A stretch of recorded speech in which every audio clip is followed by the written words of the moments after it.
Hello, good morning बेटा। देखिए, जो इससे पहले की जो वीडियो थी उसमें हमने क्या फाइंड आउट किया था।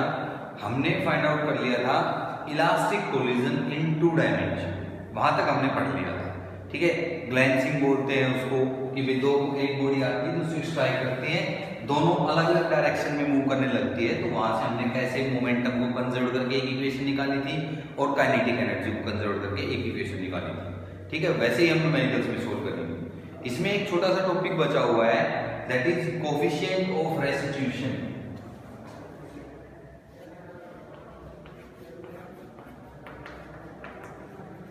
Coefficient of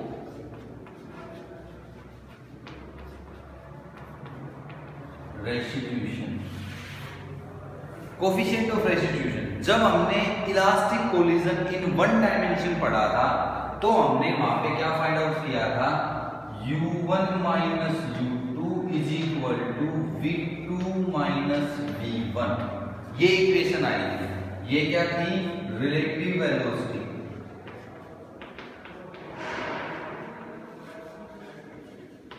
velocity of A with respect to B, या फिर और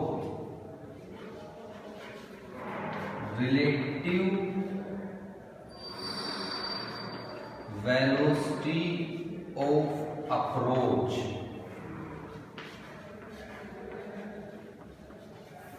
ये थी, और ये क्या थी, रिलेटिव वेलोसिटी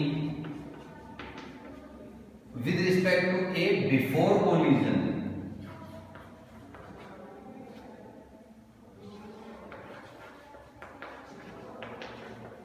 बिफोर कोलिजन, और ये क्या थी, relative velocity of B with respect to A after collision.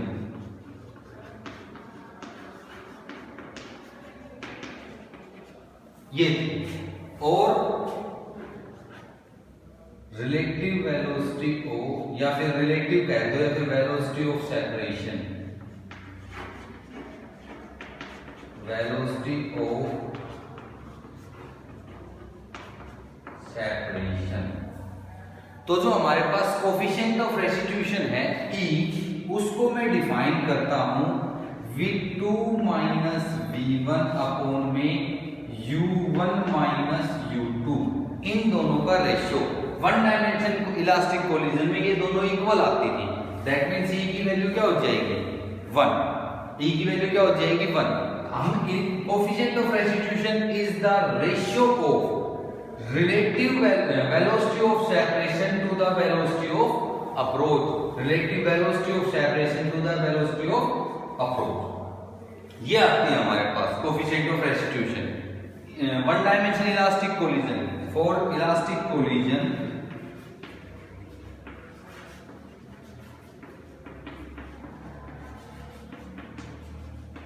Elastic collision E की वैल्यू क्या होती है, 1।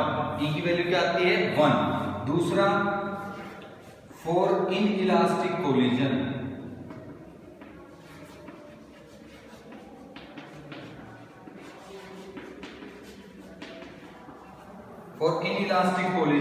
E की वैल्यू कितनी आती है, E इक्वल टू 0। E की वैल्यू क्या रहेगी, 0 रहेगी हमारे पास। सॉरी, ये परफेक्टली इलास्टिक के लिए है। E की वैल्यू ग्रेटर देन रहेगी 0 से, लेस देन रहेगी 1 से। जो इनइलास्टिक कोलिजन है उसकी वैल्यू E की वैल्यू जो आती है 0 से तो ज्यादा, 1 से कम। थर्ड वन है हमारे पास परफेक्टली इनइलास्टिक कोलिजन।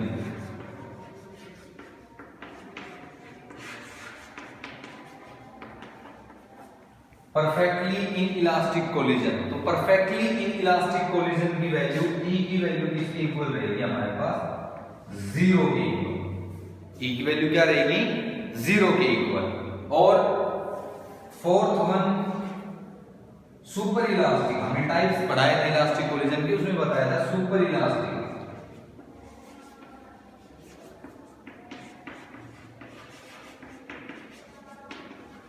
उसमें E की वैल्यू आती है ग्रेटर देन 1।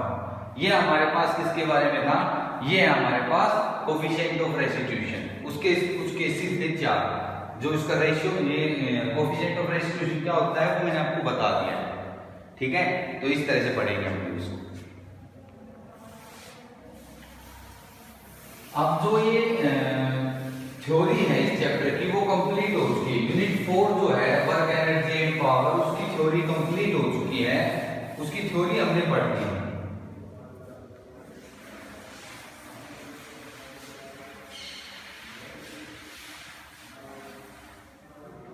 अब क्या करते हैं, हम इसके ऊपर न्यूमेरिकल सोल्व करते हैं। क्या करते हैं, इसके ऊपर एक न्यूमेरिकल सोल्व करते हैं, देखिए क्या आता है। ओके, यही लेते हैं, एनसीईआरटी की प्रॉब्लम है।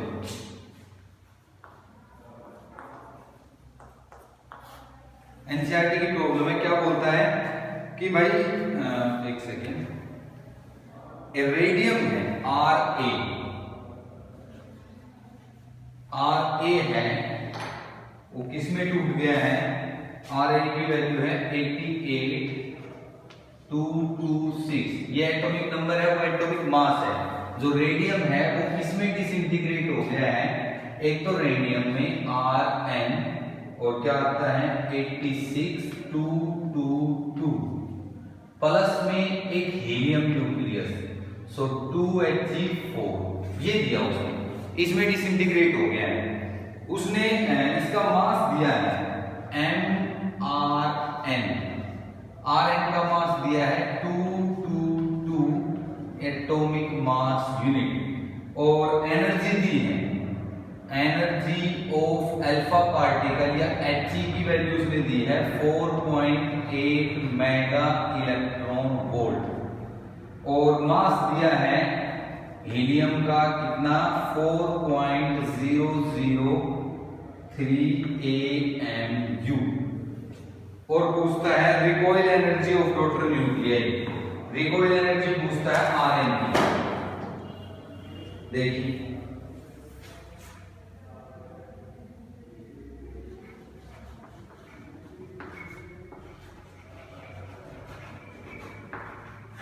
रिकॉइल एनर्जी ऑफ Rn, ये फाइंड आउट करने के लिए बोला है। भाई क्या क्या दिया है, मास दिया है इसका मास भी दिया है, एनर्जी दी है, और वो कहता है कि भाई रिकॉइल एनर्जी बताओ। ये रेस्ट में था, रिकॉइल एनर्जी का मतलब यही है, ये रेस्ट में था, दो हिस्सों में टूट गया, एक इधर भाग गया, एक इधर भाग गया। अब मोमेंटम कंजर्व रहेगा, किसी भी रिएक्शन है, कोई भी न्यूक्लियर रिएक्शन, उसमें मोमेंटम कंजर्व लेते हैं, energy conserve, charge number conserve, mass number conserve.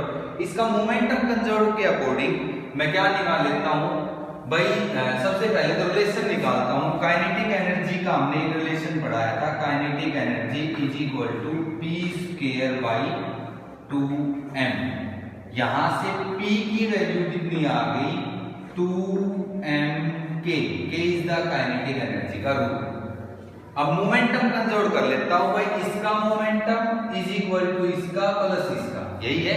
तो पहले तो रेस्ट में है, तो इसका मोमेंटम तो कितना है 0, ठीक है, और इसका मोमेंटम कितना आएगा mRn, और कितना आएगा v, तो मोमेंटम तो pm के लिख लो 2m के, यहां से फॉर्मूला निकालना है, तो 2mRn और काइनेटिक एनर्जी ऑफ Rn इसका रूट ये आएगा।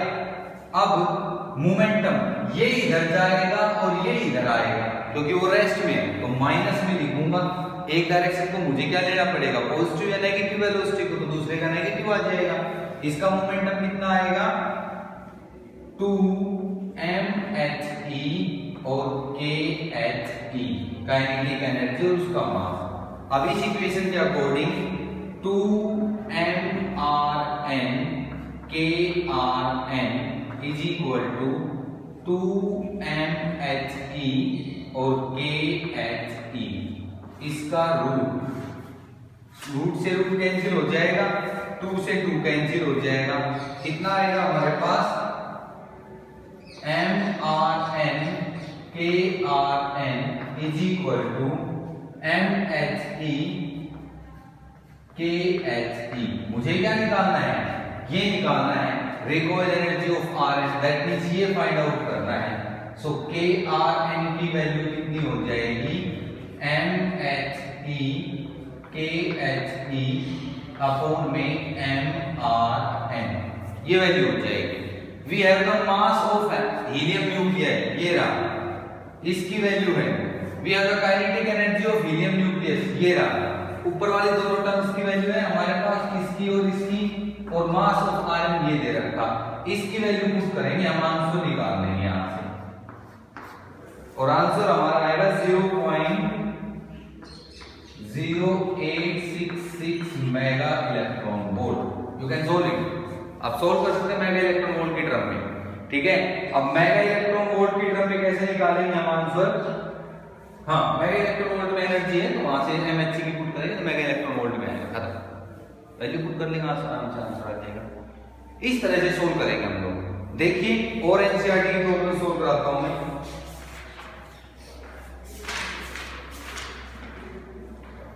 ये देखिए,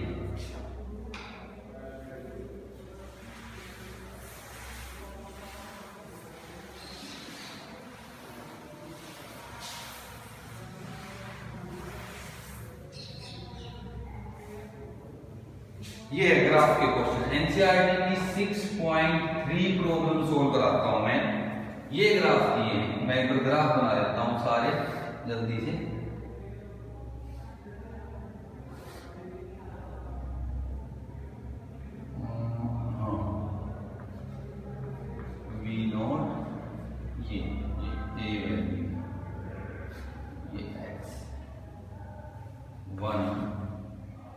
और कौन सा है, ये वाला ग्राफ है,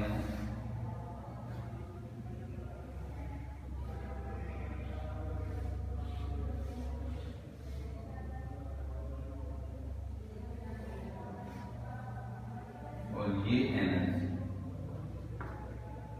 ये हमारे पास V0, V1, V2, V3 और ये X, ये A, ये B, ये C, ये दूसरा है, और इतना है, एक ये ग्राफ है,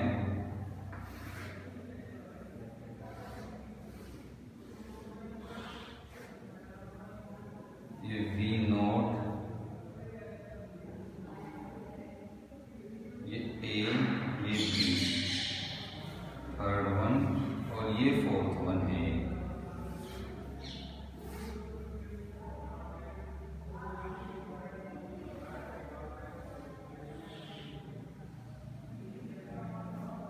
ये है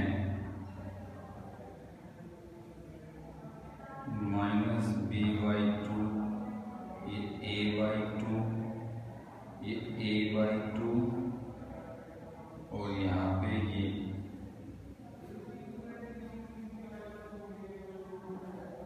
B/2, ये V0 है, ये फोर्थ।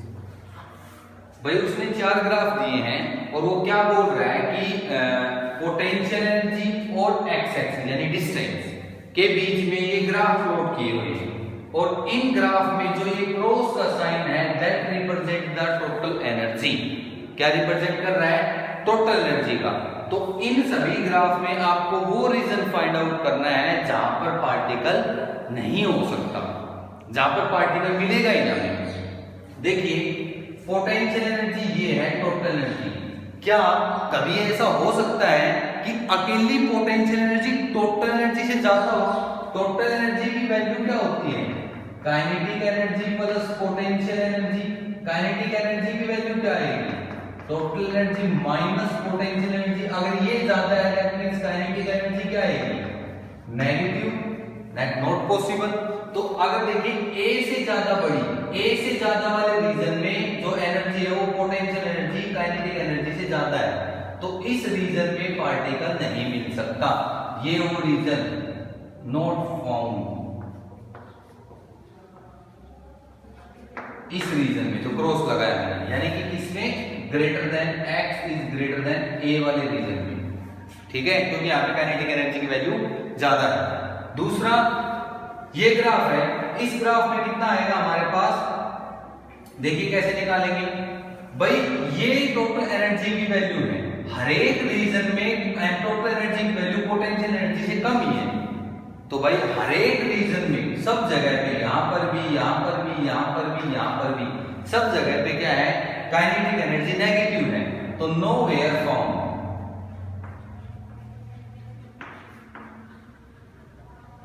इस रीजन में मिलेगा नहीं। इसमें देखिए ये टोटल एनर्जी है यहां पर, अब टोटल एनर्जी की वैल्यू यहां से लेके यहां तक नीचे वो तो मिल जाएगी, ए से लेके बी में टोटल जो एनर्जी है पार्टिकल की पोटेंशियल एनर्जी, वो इस टोटल एनर्जी से क्या है, कम है, तो पॉसिबल है, क्योंकि ये वैल्यू अगर कम होगी तो टोटल एनर्जी कुछ पार्ट बचेगा, वो काइनेटिक एनर्जी में खर्च हो जाएगा, तो इसमें कितना आएगा, x की वैल्यू ग्रेटर देन होनी चाहिए a से और लेस देन होनी चाहिए b से, इस रीजन में, ये रीजन है जो हमारे पास ये एक्सिस वाला यहाँ पे भी लिखा। और जो फोर्थ है हमारे पास, इसमें कैसे बताएंगे कि जो हमारे पास टोटल एनर्जी है, तो उसने टोटल एनर्जी की वैल्यू क्या दी है, ये वाला पॉइंट, टोटल एनर्जी की वैल्यू क्या है, ये वाले पॉइंट के ऊपर। अब टोटल एनर्जी की वैल्यू क्या होनी चाहिए, ज्यादा होगी, किससे, क्योंकि दोनों का सम क्या होता है, काइनेटिक एनर्जी और पोटेंशियल एनर्जी। तो ये देखिए यहां से यहां तक, ये मैंने लाइन ड्रॉ कर दी, ये और ये, जब ये लाइन इसको क्रॉस कर रही है यहां से लेके यहां तक, तो टोटल एनर्जी क्या आएगी हमारे पास, उसमें टोटल एनर्जी की वैल्यू, इस जो पोटेंशियल एनर्जी की वैल्यू है, इस टोटल एनर्जी की वैल्यू से कम है, ठीक है, और कम ही होनी चाहिए, क्योंकि ज्यादा होती तो हमारे पास क्या आ जाता, काइनेटिक एनर्जी की वैल्यू नेगेटिव आ जाती।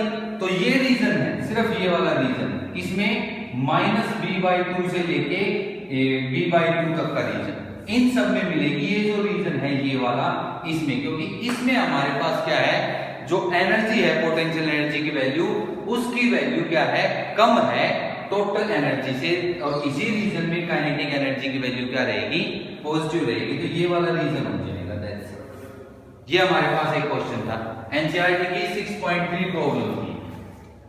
देखिए नेक्स्ट देखिए,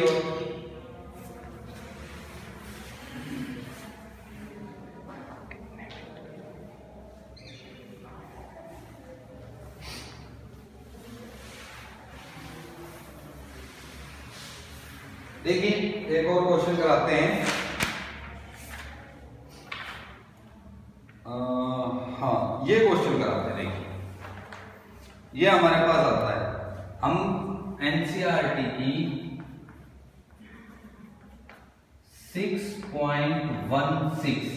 16 प्रॉब्लम सोल्व कराता हूं मैं। हमारे पास एक बॉल है और एक ये बॉल है,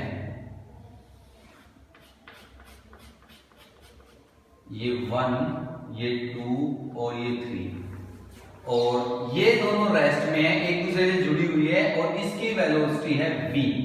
उसने केसेस दिए हैं, इस केस ये इसे स्ट्राइक की, तो उस केस के बाद उसने दिया है ये 1 है, इसकी तो वेलोसिटी होगी 0, और ये दोनों बॉल हैं और ये मूव करने लग गई v/2 से। पहला केस है। दूसरा उसने बताया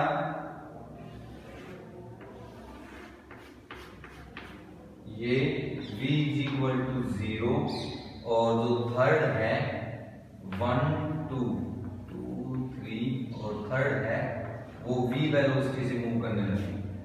थर्ड केस क्या बताया उसने,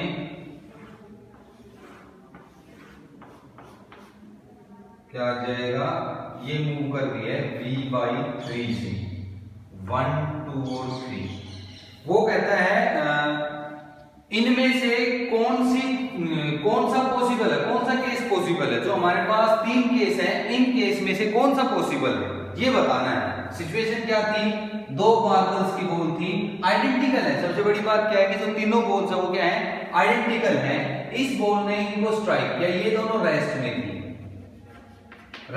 थी, और ये इसको स्ट्राइक किया। तो पहले केस में हम क्या देखते हैं, अब सीधी सी बात है, जब आइडेंटिकल का केस है तो काइनेटिक एनर्जी को मैं क्या कर लेता हूं, कंजर्व कर लेता हूं, ठीक है। और उसने बोला है head on collision each other, उसने बोला कोलिजन इज इलास्टिक, उसने ये दिया है क्वेश्चन में इलास्टिक कोलिजन,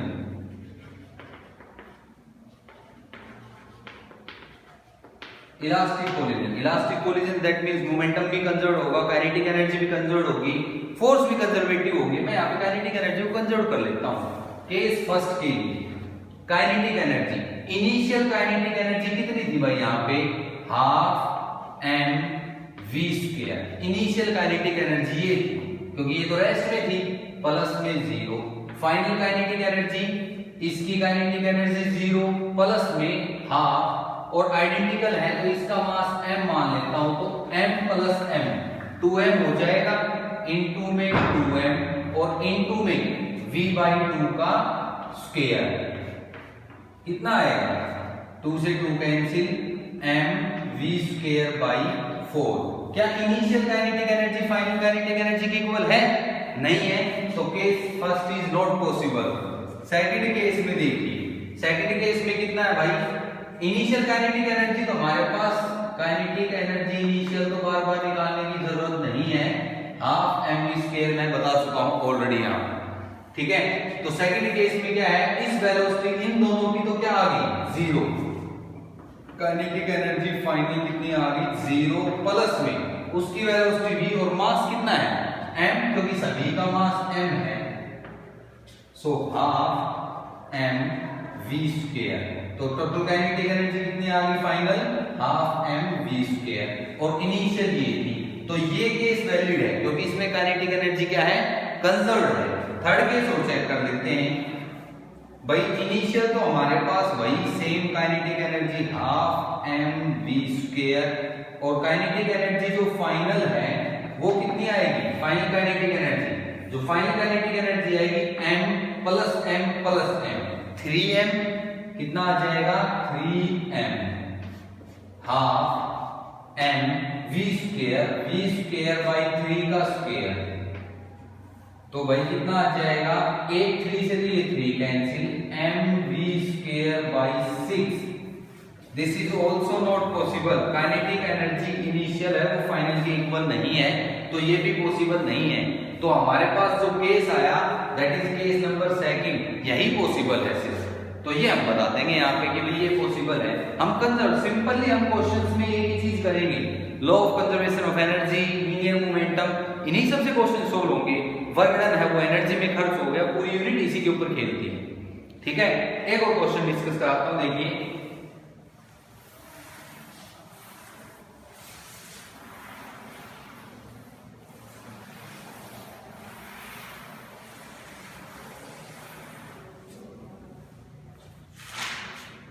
26 प्रॉब्लम देगी तो ठीक से लग रही है।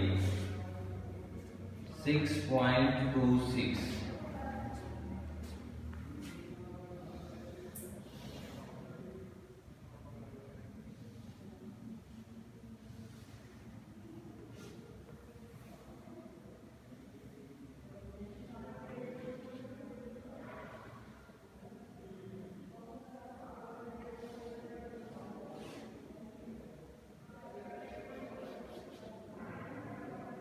K is equal to 100 Newton पर मीटर। ये दे दिया, ये एंगल 37 डिग्री का, ये दिया उसने बोला भाई स्प्रिंग कांस्टेंट है, ब्लॉक रेस्ट में रखा है, block moves 10 centimetre down incline plane, 10 centimetre. देखो और कितना है 1 kg का, 1 kg। भाई उसने क्या किया, एक स्प्रिंग थी, ये स्प्रिंग कांस्टेंट है, यहाँ बनी हुई थी स्पूली के साथ, ये इंक्लाइन प्लेन। इस पहले ब्लॉक रेस्ट में था यहाँ पे, जब उसने 1 kg का ब्लॉक लगाया तो ये ब्लॉक नीचे की साइड में 10 सेंटीमीटर मूव किया। 10 सेंटीमीटर मूव किया तो find the coefficient of friction between the block and incline, mu find out करना है। तो भाई मैं क्या करता हूं, इसमें रिजोल्व कर लेता हूं, 3 बॉडी डायग्राम बना लेता हूं। तो भाई देखिए ये तो हमारे पास Fr की वैल्यू, ठीक है, और इसमें अगर मैं रिजोल्व करता हूं, यहीं पे रिजोल्व कर लेता हूं। एक तो ये क्या आएगा, इस बॉडी का मास mg, ये इसकी नॉर्मल रिएक्शन r, और mg को 2 पार्ट में रिजोल्व कर लेता हूं मैं, ये और ये, ठीक है। अगर ये एंगल थीटा है तो हमारे पास ये एंगल भी क्या मिलेगा, थीटा मिलेगा 37 डिग्री, ये वाला नहीं, ये एंगल, ये थीटा, ठीक है। देखिए कैसे मिलेगा, अगर मान लो ये एंगल 37 है तो ये भी थीटा मिलेगा, तो ये कितना आ जाएगा हमारे पास mg cos 37 डिग्री, और ये कितना आ जाएगा mg sin 37 डिग्री। आप पूछेंगे सर ये एंगल हमारे पास थीटा है तो ये एंगल कैसे आएगा, ये एंगल ऐसे है बच्चे, ये ऐसे और ये ऐसे करके इधर, ये इधर आ गया और ये 37, और कौन सा था, एक ये था और एक ये था, ऐसे ही था ये, ठीक है। ये एंगल 37 है तो ये एंगल भी 37 होगा। ज्योमेट्री से सोल्व कर सकते हैं हम, पैरेलल लाइन बना के भाई 90 माइनस आएगा, ठीक है। अगर हम इसके ऊपर ड्रॉ करेंगे, ये वाला है ये और ये, इन दोनों के बीच में 90 का एंगल होना चाहिए, तो इस ट्रायंगल से इससे मैं निकालूंगा 37 डिग्री आता है हमारे पास। देखिए सोल्व कराते हैं इसको। अब भाई जो टोटल वर्क डन है, सबसे पहली बात तो मैं रिजल्टेंट फोर्स निकाल लेता हूं, रिजल्टेंट फोर्स निकाल लेता हूं। तो रिजल्टेंट फोर्स इसके ऊपर कितना लगा है, सीधी सी बात है भाई, ये mg sin 37 डिग्री इस साइड में लगा है, इसमें से क्या निकालूंगा, घटाऊंगा मैं f of r, resultant force कितना आ जाएगा mg sin 37 degree minus f of r, इसमें से ये घटा दिया, उसी के कारण बॉडी मूव की है। f of r क्या होता है, f of r की वैल्यू क्या होती है, mu r, force of friction की वैल्यू। सो कितना आएगा mg sin 37 डिग्री माइनस का म्यू r की वैल्यू यहां से क्या लिखूंगा, mg cos 37। काफी प्रॉब्लम सोल्व की हमने ऐसे, ठीक है। तो यहां से mg की वैल्यू कॉमन आ जाएगी, mg sin 37 degree minus mu cos 37 degree, ये आ जाएगी हमारे पास ये फोर्स। इसी फोर्स के कारण वो मूव किया है 10 सेंटीमीटर, तो टोटल वर्क डन है वो किसमें खर्च हो गया, किसमें स्टोर हो गया, इसकी इलास्टिक पोटेंशियल एनर्जी में, हाफ के एक्स स्क्वायर, कितनी लेंथ इंक्रीज की है मैंने 10, और वर्क डन कितना है, फोर्स इनटू में डिस्प्लेसमेंट, यानी कि f इनटू में x, और सेम डायरेक्शन में है तो भाई cos थीटा कितना ले लेते हैं, cos 0 हो जाएगा, हाफ के एक्स स्क्वायर, एक x से x कैंसिल, इस फोर्स की value mg sin 37 degree minus mu cos 37 degree, ये इज इक्वल टू हाफ के x, we have the value of x, we have the value of k, sin cos 37 sin 37, m की value, g की value, यहां से मैं mu की value निकाल सकता हूं, यहां से मैं किसकी वैल्यू निकाल सकता हूं, म्यू की वैल्यू सोल्व कर सकता हूं, यहां से हम म्यू फाइंड आउट कर सकते हैं, और वो हमारा क्या आ जाएगा, फाइनल आंसर आ जाएगा। तो इसी अकॉर्डिंग हम क्या करेंगे, इस चैप्टर की प्रॉब्लम सोल्व करेंगे, बाकी सब प्रॉब्लम सोल्व कर लेना, अगर कोई नहीं हो तो आप लोग मुझे मैसेज कर देना कि सर ये प्रॉब्लम वो करा। Okay, thank you.